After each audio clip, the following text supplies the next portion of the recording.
Halo adik-adik, apa kabar? Selamat bergabung kembali di YouTube Tridaya Channel.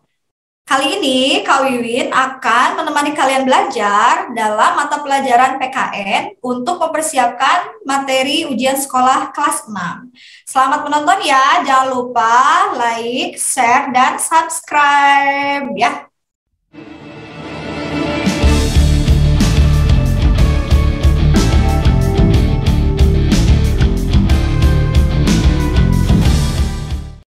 Adik-adik, untuk materi yang pertama, materi yang sering keluar dalam ujian sekolah, terutama mata pelajaran tematik PKN, adalah tentang kegiatan perumusan dasar negara dan juga nilai-nilai Pancasila. Yuk kita bahas.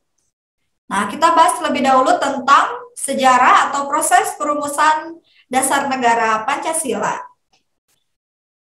Nah, pada zaman penjajahan Jepang, pada saat itu Perdana Menteri Jepang, beliau memberikan sinyal-sinyal untuk mempersiapkan kemerdekaan Indonesia. Salah satunya dengan dibentuknya organisasi bernama BPUPKI adik-adik. Nah, BPUPKI ini adalah organisasi yang berfungsi untuk mempersiapkan dan menyelidiki seperti apa sih kesiapan negara kita untuk menjadi sebuah negara merdeka. Nah, BPOPKI atau dalam bahasa Jepang terkenal dengan Dokuritsu Junbi Chosakai ini dibentuk pada tanggal 1 Maret tahun 1945. Kemudian secara resmi ditetapkan tanggal 28 Mei 1945 dengan ketuanya adalah Dr. Rajiman Widyo Diningrat. Beliau adalah ketua BPUPKI. Kemudian wakil ketuanya itu ada dua wakil. Wakil pertama dari Indonesia yaitu Bapak Panji Suroso dan dari Jepang bernama Ichi Bangase. Nah, beliau-beliau ini yang mempersiapkan kira-kira apa saja sih yang dibutuhkan dalam persiapan proklamasi kemerdekaan. Nah, BPUPKI melakukan sidang untuk membahas tentang dasar negara. Nah, sidang itu dilakukan pada tanggal 29 Mei sampai 1 Juni tahun 1945. Tujuan utamanya adalah perumusan dasar negara Indonesia ya. Nah, siapa saja tokoh-tokoh yang berpidato dalam perumusan dasar negara? Di sini ada 3 tokoh adik-adik ya. Tokoh yang pertama, beliau adalah Bapak Muhammad Yamin. Nah, Bapak Muhammad Yamin menyampaikan gagasannya tentang rumusan dasar negara pada tanggal 29 Mei tahun 1945.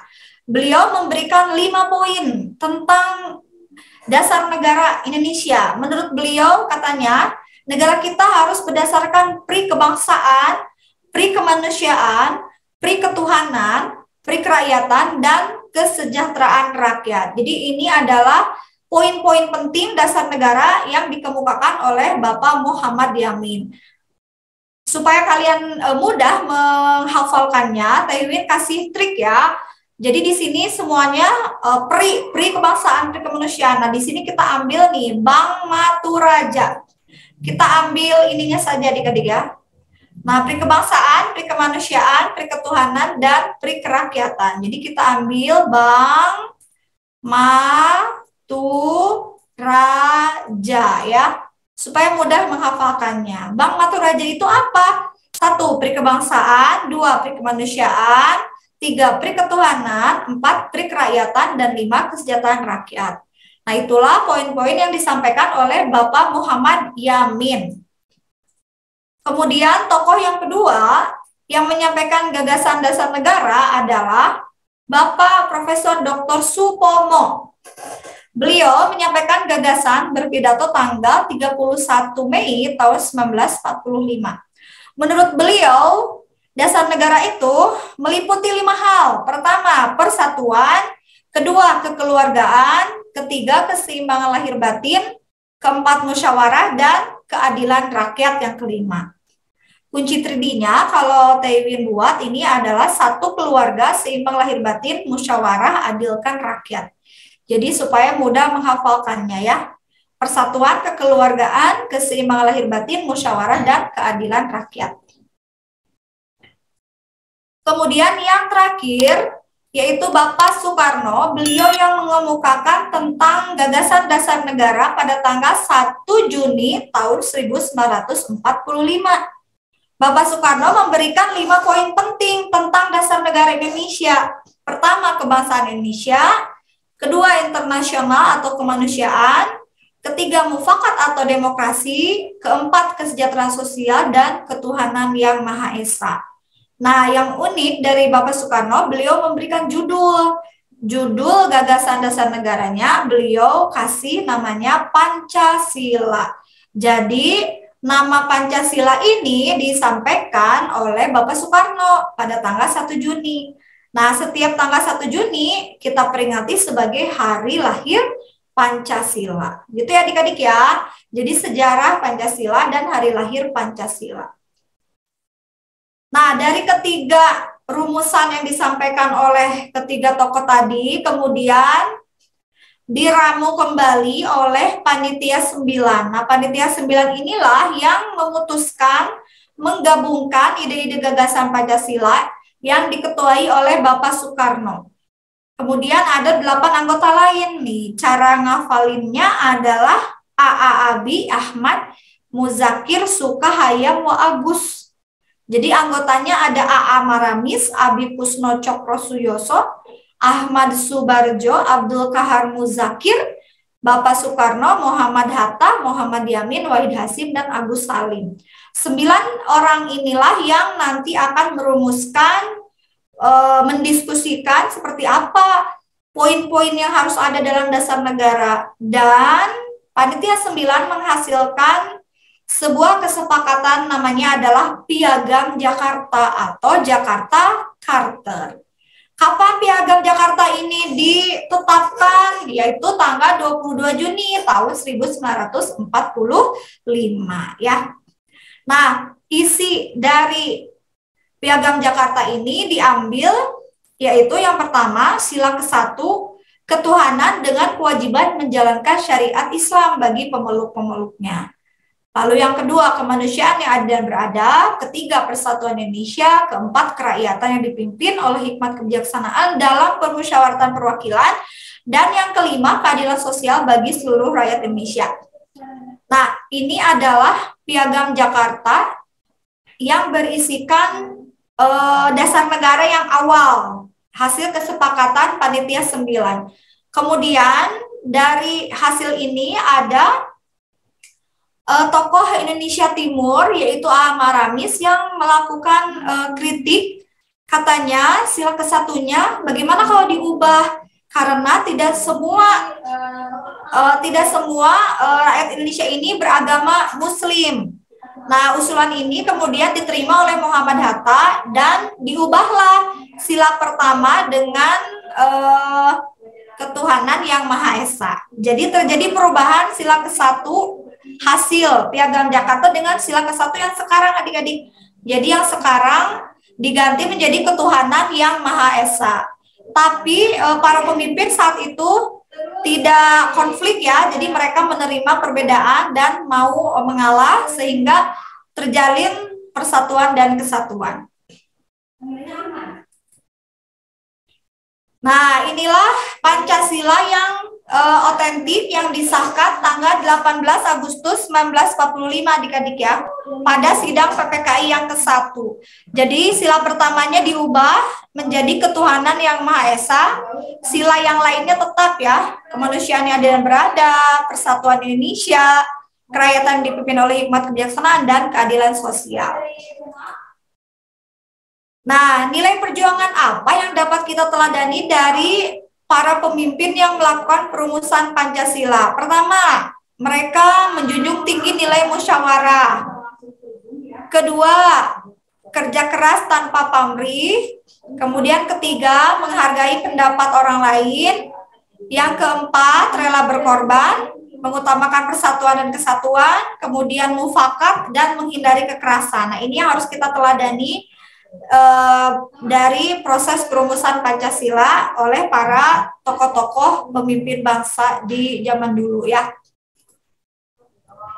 Nah, ini Nah, sekarang seperti apa adik-adik nilai-nilai Pancasila yang harus kita amalkan, kita lakukan dalam kehidupan kita sehari-hari? Nah, ini untuk sila pertama, nilai-nilai sila pertama.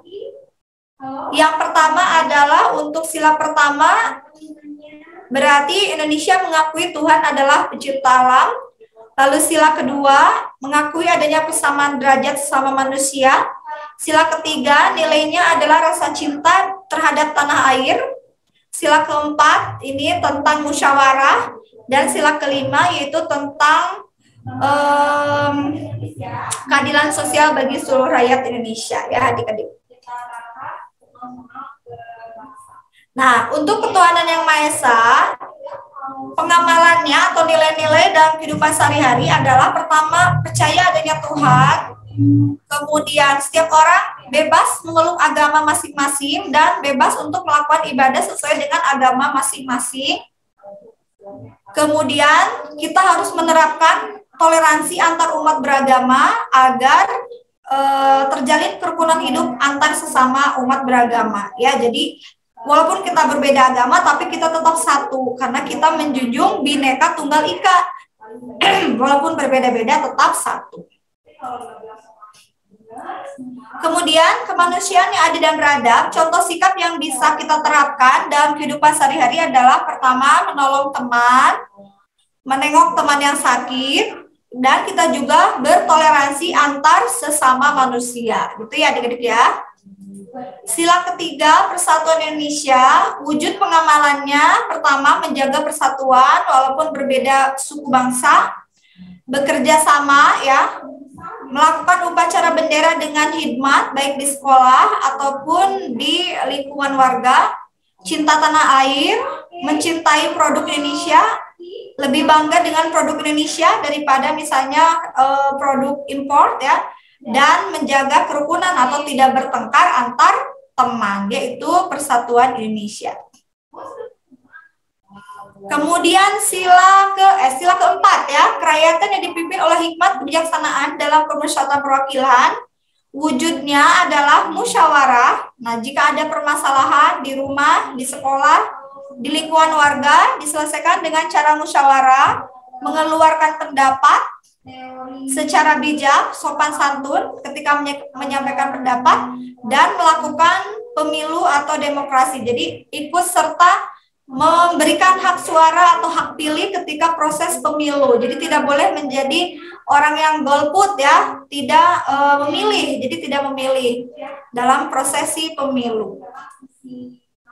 Sila yang kelima, keadilan sosial bagi seluruh rakyat Indonesia. Contohnya hemat dan gemar menabung sebagai salah satu bentuk hidup sederhana, bersikap adil, hidup sederhana, menghargai hasil karya orang lain. Nah, ini salah satu sila kelima ya, dan melakukan donor darah sebagai bentuk kepedulian kepada orang lain ya. Nah, apa sih fungsi Pancasila dalam kehidupan bangsa dan negara kita? Pertama, adik-adik, Pancasila sebagai ideologi negara kita ya. Kemudian Pancasila sebagai dasar negara, dasar dalam penyelenggaraan pemerintahan baik pusat ataupun daerah. Pancasila sebagai kepribadian bangsa. Jadi diharapkan sikap mental, tingkah laku serta perbuatan kita sebagai warga negara mencerminkan Pancasila. Kemudian Pancasila sebagai sumber dari segala sumber hukum, yaitu pandangan hidup, kesadaran, cita-cita hukum. Jadi untuk peraturan perundang-undangan di Indonesia tidak boleh bertentangan dengan nilai-nilai Pancasila. Dan Pancasila sebagai perjanjian luhur bangsa Indonesia yang ditetapkan pada saat Indonesia merdeka 17 Agustus 45 ya. Kemudian Pancasila juga langsung ditetapkan sebagai dasar negara 1 hari setelah proklamasi oleh PPKI, Panitia Persiapan Kemerdekaan Indonesia, tanggal 18 Agustus tahun 1945. Jadi begitu pentingnya Pancasila untuk negara kita. Oleh karena itu kita semua harus mengamalkannya dalam kehidupan kita sehari-hari ya adik-adik. Kemudian Pancasila sebagai pandangan hidup bangsa dan Pancasila sebagai pandangan hidup bagi bangsa Indonesia ya, sebagai nilai-nilai kehidupan bernegara. Nah, terakhir adik-adik, ini soal US yang pernah keluar, yaitu soal US mata pelajaran PKN. Perhatikan rumusan dasar negara berikut. 1. Kebangsaan Indonesia. 2. Internasionalisme dan perikemanusiaan. 3. Mufakat atau demokrasi. 4. Kesejahteraan sosial. Dan 5. Ketuhanan yang Maha Esa. Nah, rumusan dasar negara seperti tersebut di atas diusulkan oleh siapa? Nah, tadi kita udah bahas ya. Yang panjang-panjang ini biasanya yang terakhir nih, yang terakhir tadi menyampaikan adalah Bapak Soekarno. Nah, jadi beliau yang menyampaikan rumusan 5 dasar ini. Jadi jawabannya adalah, perumusnya adalah A, Insinyur Soekarno. Itu ya adik-adik ya. Ini materi tentang perumusan dasar negara serta nilai-nilai Pancasila ya. Adik-adik, mari kita lanjutkan dengan materi yang kedua, yaitu tentang hak dan kewajiban serta tanggung jawab sebagai siswa dan sebagai warga negara Indonesia ya.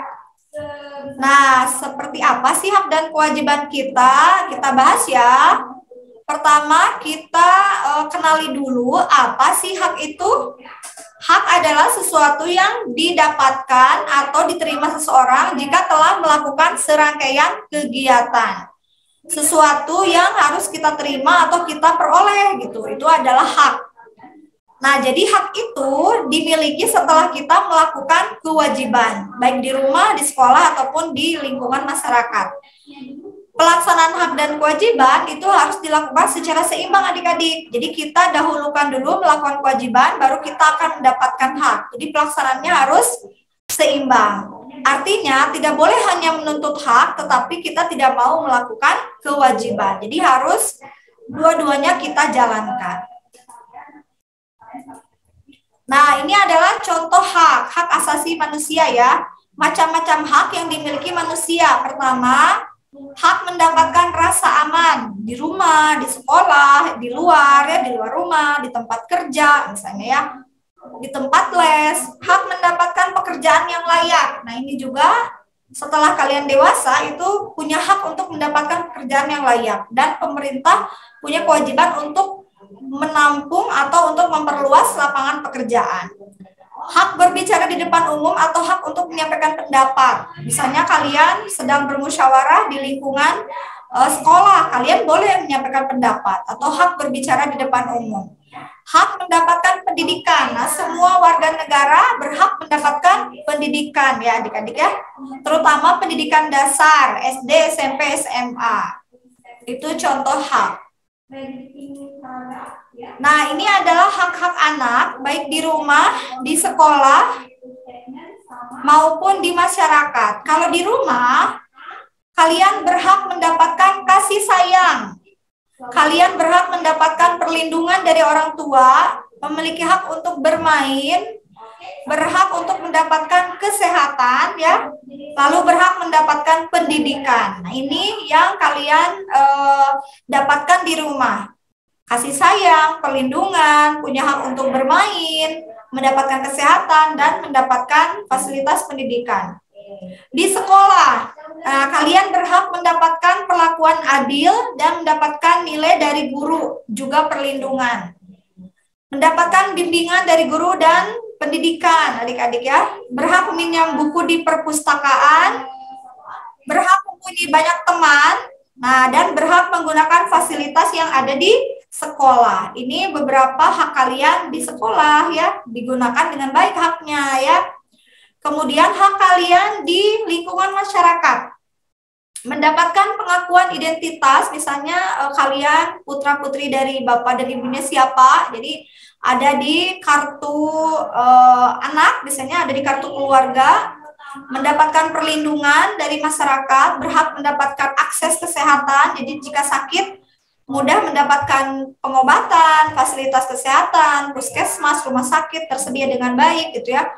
Berhak untuk bermain dengan teman, tetangga ya, teman sebaya, bermain dengan teman sebaya, dan mendapatkan pendidikan di masyarakat. Nah, inilah jenis-jenis hak yang bisa kalian dapatkan di rumah, di sekolah, ataupun di masyarakat. Lalu ini hak anak berdasarkan Konvensi Hak Anak PBB tahun 1989. Jadi PBB melindungi hak-hak kalian ya, terutama hak untuk bermain, hak untuk mendapatkan pendidikan, perlindungan, hak untuk mendapatkan nama, hak untuk mendapatkan status kewarganegaraan, mendapatkan makanan, akses kesehatan, mendapatkan waktu untuk rekreasi ya. Ini merupakan hak kalian sebagai anak. Hak untuk mendapatkan kesamaan dan hak memiliki peran dalam pembangunan. Nah, ini sebagai kesepakatan hak anak di seluruh dunia adik-adik. Jadi anak ini punya 10 hak yang harus dipenuhi oleh keluarga, lingkungan, ataupun sekolah ya. Ini hak anak berdasarkan kesepakatan PBB atau UNICEF. Nah, sekarang baru kita memasuki ke kewajiban. Kewajiban adalah apa ya? Kalau tadi kita udah bahas tentang hak, sekarang kita bahas tentang kewajiban. Sesuatu yang harus dilaksanakan oleh seseorang sesuai dengan aturan yang berlaku. Itu disebut sebagai kewajiban. Segala sesuatu yang harus dilakukan dengan penuh tanggung jawab dan dengan sungguh-sungguh untuk mendapatkan hak. Nah, itu adalah kewajiban. Contoh kewajiban kita. Kewajiban menjaga kebersihan badan sehingga mempunyai badan yang sehat dan kuat. Kalau bukan kita yang menjaga, mau siapa lagi ya? Jadi kesehatan badan kita ya yang jaga adalah diri kita sendiri. Jadi harus menyayangi badan dengan makan-makan yang sehat dan olahraga yang teratur. Kewajiban menjaga keamanan lingkungan sehingga lingkungan menjadi aman. Misalnya orang tua kalian ada kegiatan siskamling misalnya ya. Jadi sama-sama menjaga lingkungan. Kewajiban untuk mematuhi segala peraturan yang berlaku, peraturan di sekolah, peraturan di lembaga, di perusahaan, supaya kehidupan berjalan dengan harmonis. Kewajiban bayar pajak tepat waktu. Nah, karena pajak ini dananya digunakan untuk pembangunan negara kita ya. Jadi memang yang kena pajak harus bayar pajaknya tepat waktu. Kemudian kewajiban anak. Nah, apa saja kewajiban anak di rumah dan di sekolah? Di rumah kewajibannya belajar, kewajibannya membantu orang tua, menjalankan perintah agama ya, beribadah sesuai dengan agama masing-masing, menghormati sesama anggota keluarga, menghormati kakak, adik, ibu, kakek, nenek ya. Kalau di sekolah berarti kalian harus taat dan hormat kepada guru dan kepala sekolah. Menjaga kebersihan dan ketertiban di sekolah ya. Mengikuti pembelajaran dengan penuh tanggung jawab, menjaga nama baik sekolah dan diri sendiri, mematuhi peraturan sekolah dan bersikap disiplin. Nah, ini yang diterapkan di sekolah. Terakhir, tentunya bersikap jujur saat ujian ya. Ini kewajiban kalian baik di rumah ataupun di sekolah. Kewajiban anak di masyarakat. Nah, misalnya kalian bergaul dengan teman-teman sekitar rumah, maka wajib menaati semua peraturan, wajib menaati norma hukum yang berlaku di masyarakat, misalnya tidak mencuri, tidak merusak fasilitas umum, tidak mencoret-coret dinding masjid atau lain-lain gitu ya, tidak merusak properti pribadi dan lain-lain. Wajib menaati norma sosial seperti adat istiadat, sopan santun, dan kesusilaan. Menghormati hak orang lain ya. Wajib menjaga kebersihan lingkungan, wajib menghormati mereka yang lebih tua ya. Wajib menjaga nama baik orang tua. Nah, ini kewajiban kalian di lingkungan masyarakat. Wajib menghormati agama orang lain, tidak membeda-bedakan, tidak mengejek, dan tidak mengganggu ketika orang lain sedang beribadah. Wajib menjaga keamanan dan ketertiban lingkungan, dan berpartisipasi dalam kegiatan bersama. Nah, contohnya misalnya kerja bakti, kemudian gotong royong, biasanya sering dilakukan di lingkungan masyarakat. Ya, jadi ini cukup banyak kewajiban anak di lingkungan masyarakat. Kemudian, selain tadi hak dan kewajiban, kita juga ada yang namanya tanggung jawab. Ya, jadi tanggung jawab ini adalah perbuatan sebagai perwujudan kesadaran akan kewajiban.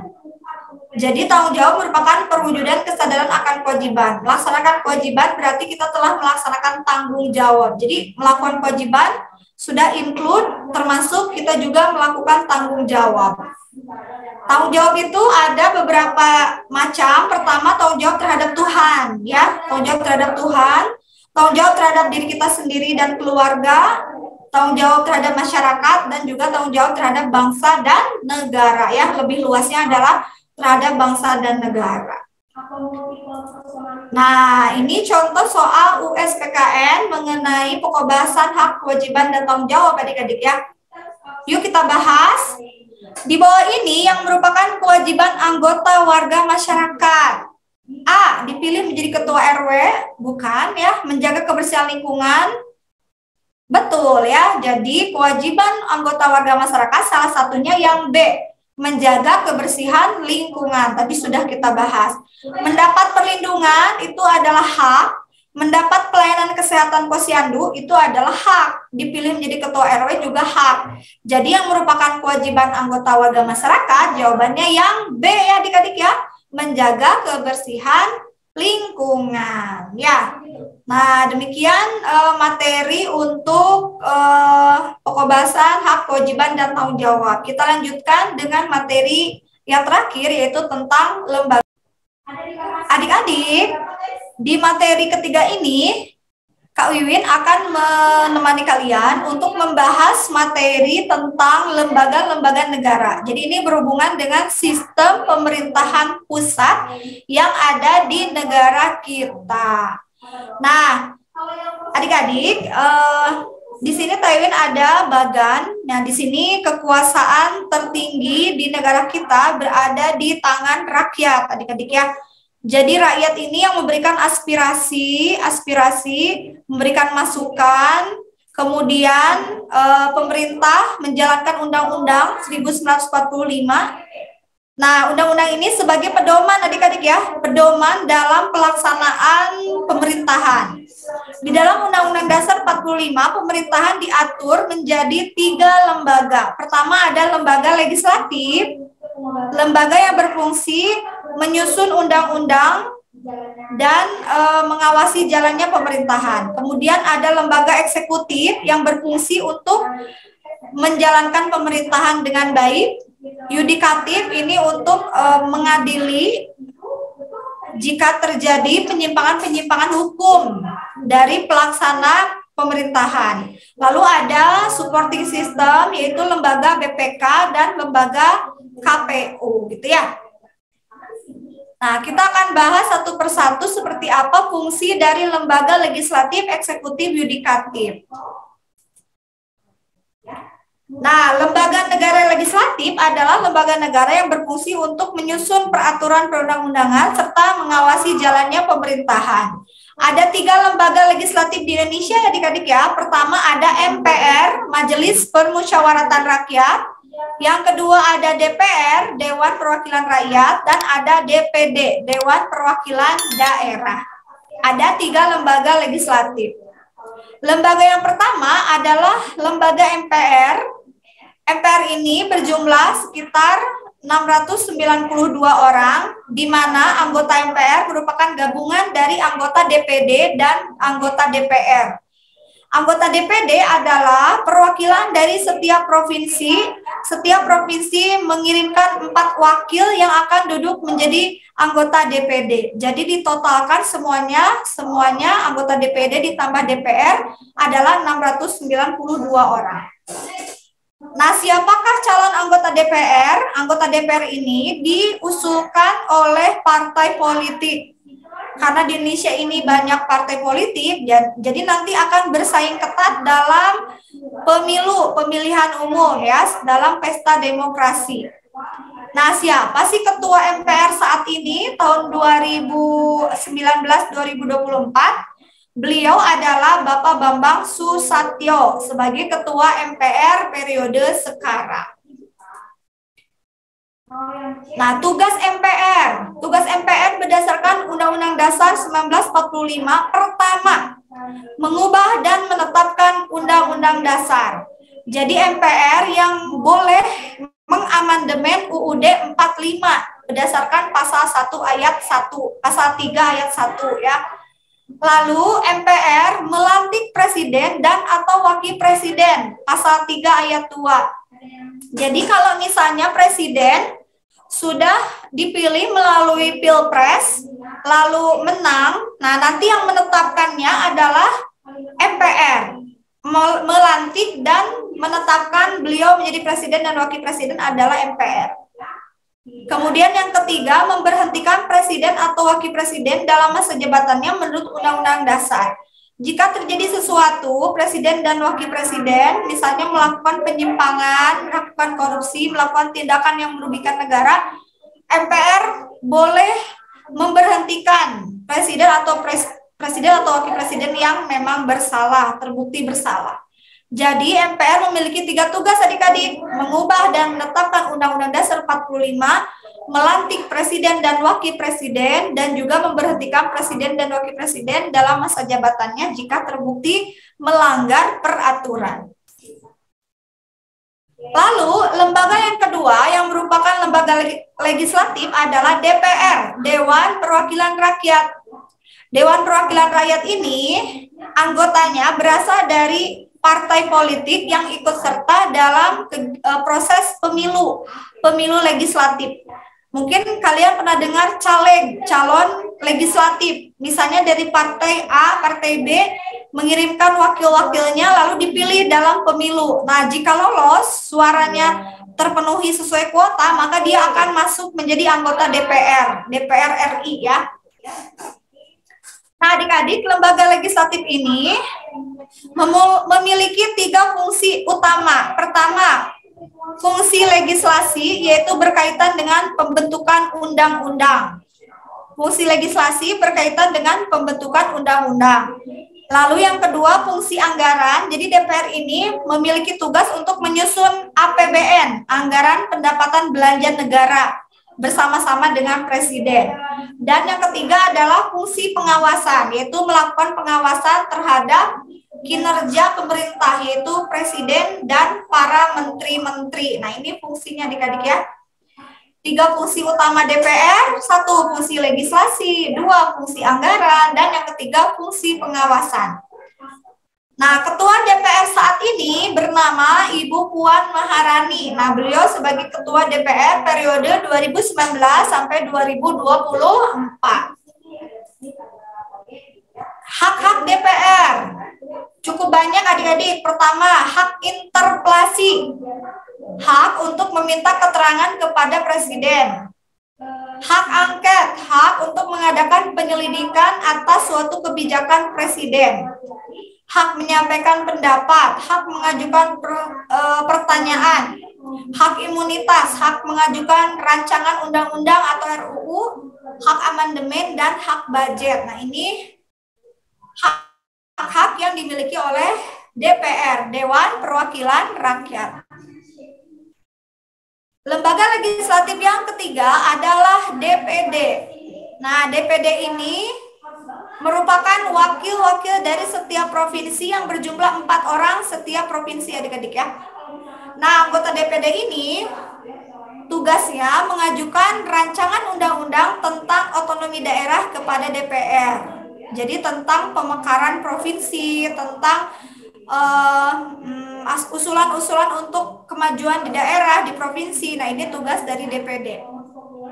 Hubungan antara pusat dan daerah dan sumber daya ekonomi, dan memberikan pertimbangan kepada DPR atas usulan APBN, usulan RUU pajak, pendidikan, dan agama ya. Jadi ini fungsi dari DPD, perwakilan dari daerah. Ketuanya berasal dari Jawa Timur, yaitu Bapak Lanyala Mataliti. Nah, beliau adalah ketua DPD periode 2019 sampai 2024. Lalu, lembaga negara yang kedua adalah lembaga yang menjalankan tugas fungsi eksekutif, yaitu presiden dan wakil presiden. Presiden dan wakil presiden Indonesia dipilih langsung oleh rakyat melalui pilpres, pemilihan presiden secara langsung. Kemudian presiden dan wakil presiden memiliki tugas untuk mengangkat menteri yang akan membantu dalam proses pemerintahan. Jadi menteri itu dipilih langsung oleh presiden untuk membantu tugas-tugas presiden. Contoh Menteri Kesehatan, Menteri Perdagangan, Menteri Keuangan, Menteri Luar Negeri, Menteri Dalam Negeri. Nah, ini diangkat dan dipilih oleh Presiden. Presiden Indonesia ini memiliki dua fungsi karena Indonesia menganut sistem presidensial, fungsi sebagai kepala negara dan fungsi sebagai kepala pemerintahan. Sebagai kepala negara punya 3 fungsi. Pertama, memegang kekuasaan sebagai kepala pemerintahan. Kedua, membentuk suatu dewan pertimbangan. Dan yang ketiga, mengangkat serta memberhentikan menteri. Nah, itu sebagai kepala pemerintahan. Presiden sebagai kepala negara pertama memegang kekuasaan tertinggi atas Angkatan Darat, Angkatan Udara, dan Angkatan Laut. Presiden berhak menyatakan keadaan bahaya, berhak mengangkat duta besar dan konsul untuk negara tetangga, negara sahabat di seluruh dunia. Presiden boleh memberikan gerasi dan rehabilitasi dengan pertimbangan Mahkamah Agung serta memberikan amnesti, ampunan, dan abolisi sesuai dengan pertimbangan DPR. Nah, ini fungsi presiden kita ada 2, ada pemerintahan dan ada sebagai kepala negara. Lalu lembaga yang ketiga yang ada di Indonesia, lembaga berfungsi yudikatif, yaitu untuk memberikan keadilan jika terjadi pelanggaran terhadap hukum-hukum yang ada di Indonesia. Ada 3 lembaga, Mahkamah Agung MA, Mahkamah Konstitusi MK, dan Komisi Yudisial KY. Lembaga yudikatif Mahkamah Agung atau MA, ini ketuanya bernama Bapak Muhammad Syarifuddin. Tugas dari MA adalah memutus permohonan kasasi terhadap putusan pengadilan tingkat banding dan tingkat terakhir dari semua lingkungan peradilan. Jadi maksudnya adalah memberikan tingkat keadilan paling tinggi di Indonesia jika jika pengadilan di bawahnya itu merasa kurang puas atau banding ya. Jadi misalnya pengadilan tingkat kota, kemudian nanti banding ke pengadilan tingkat provinsi, masih belum puas juga putusannya, baru nanti naik ke permohonan kasasi sampai tingkat Mahkamah Agung. Jadi maksudnya adalah pengadilan itu untuk memberikan putusan hukum. Misalnya ada contoh kasus A dihukum karena mencuri, misalnya di pengadilan kabupaten dihukum 10 tahun, merasa tidak puas, lalu dia naik banding, ingin kembali kasusnya diadili lagi di tingkat provinsi atau pengadilan tinggi. Misalnya diputus masih 10 tahun, masih belum puas dengan hasil pengadilan tinggi, baru naik ke tingkat nasional yaitu Mahkamah Agung gitu ya. Jadi fungsinya adalah pengadilan yang paling tinggi yang ada di Indonesia. Kemudian Mahkamah Konstitusi atau dikenal sebagai MK. Nah, MK ini anggotanya 9 orang adik-adik. Fungsinya, tugasnya menguji undang-undang terhadap undang-undang dasar. Contoh, misalnya DPR menetapkan undang-undang tentang lingkungan hidup. Lalu undang-undang ini diuji secara material oleh MK. Apakah undang-undang lingkungan hidup ini sesuai dengan aturan, sesuai dengan undang-undang dasar dan tidak bertentangan dengan undang-undang dasar. Memutus sengketa kewenangan lembaga negara, memutus pembubaran partai politik. Jadi kalau ada partai politik yang tidak berkembang, tidak sesuai aturan, bisa dibubarkan oleh Mahkamah Konstitusi. Dan memutus perselisihan tentang hasil pemilu, ini juga diselesaikan di Mahkamah Konstitusi. Nah, ketuanya untuk periode sekarang bernama Bapak Anwar Usman, ya. Lembaga yudikatif yang ketiga, yang terakhir adalah Komisi Yudisial atau dikenal dengan KY.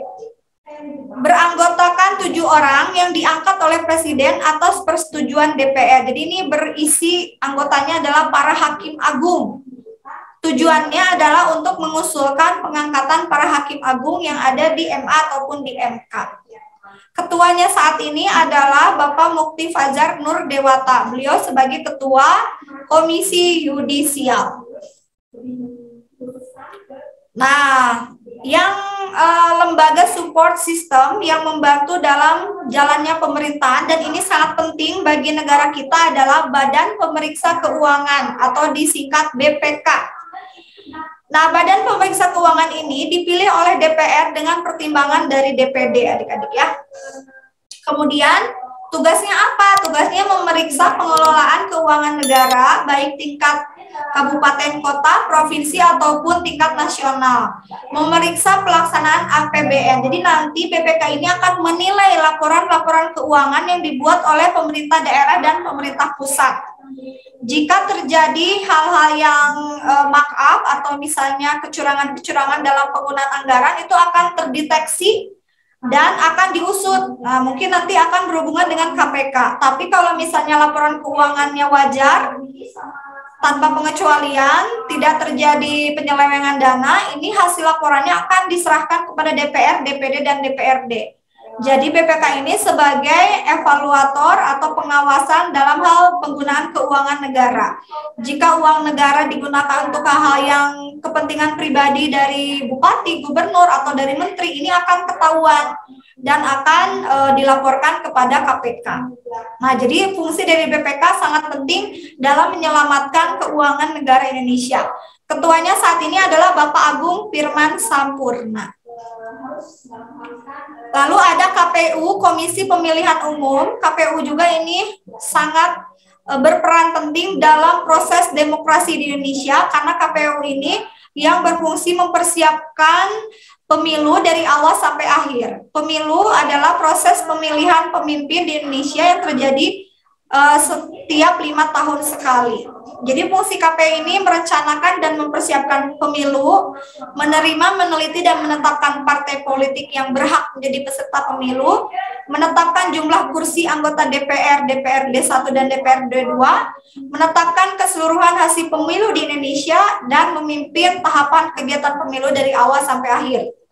Suksesnya Pesta Demokrasi Indonesia ini adalah tanggung jawab dari KPU, baik itu KPU pusat ataupun KPUD, KPU yang ada di setiap provinsi ataupun kabupaten dan kota. Nah, itu adik-adik ya tentang lembaga-lembaga negara yang menjalankan pemerintahan di Indonesia, mulai dari tadi lembaga eksekutif, legislatif, yudikatif, kemudian BPK dan KPU. Nah, salah satu contoh soal US mata pelajaran PKN ini adalah tentang lembaga negara ya. Berikut ini merupakan tugas dan wewenang DPR kecuali. Nah, tadi kita udah bahas ya. DPR itu kan punya tugas tadi, fungsi anggaran, menyusun RAPBN, fungsi pengawasan, mengawasi jalannya pemerintahan, presiden dan wakil presiden juga menteri.